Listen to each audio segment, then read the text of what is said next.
আজ সকাল 8:30টার সময় ট্রেনের ভিতরে একটি ব্যাগের মধ্যে এক মহিলা এই বাচ্চাটাকে নিয়ে পালিয়ে যাচ্ছিল। তাকে ধরা হয়েছে আর বাচ্চাটি পাওয়া গেছে। বিরাটিতে আছে বাচ্চাটি। তোমাদের যদি কারো জানা থাকে বা চিনে থাকো বা এই বাচ্চাটি বেশি বেশি করে শেয়ার করো, বাচ্চাটি কিন্তু বাচ্চার পরিবারের কাছে পৌঁছে যাবে। আর এরকম অনেকই শোনা যাচ্ছে বাচ্চা চুরি হচ্ছে। তাই তোমরা প্রত্যেকে সচেতন থাকো আর ভিডিওটা অনেক অনেক করে শেয়ার করো, যাতে বাচ্চাটি খুব তাড়াতাড়ি বাচ্চার পরিবারের কাছে, বাচ্চার মায়ের কাছে পৌঁছাতে পারে। বন্ধুরা, তোমরা সচেতন থাকো। তোমাদেরও ঘরে বাচ্চা যদি থাকে একটু সাবধানে থেকো। এরকম টিম কিন্তু মাঝে মধ্যেই শোনা যাচ্ছে যে বাচ্চা নিয়ে চলে যাচ্ছে, নানা রকম দুর্ঘটনার খবর পাওয়া যাচ্ছে। আজ পাওয়া গেছে বলেই আমি ভিডিওটা তোমাদের সাথে শেয়ার করলাম।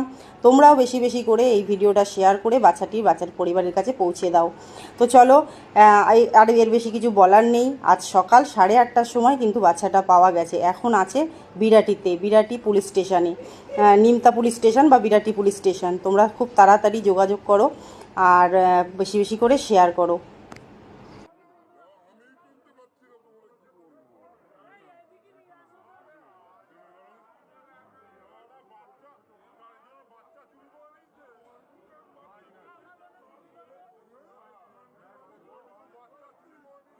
আইন দেখা ধরে এখানে আনবো কি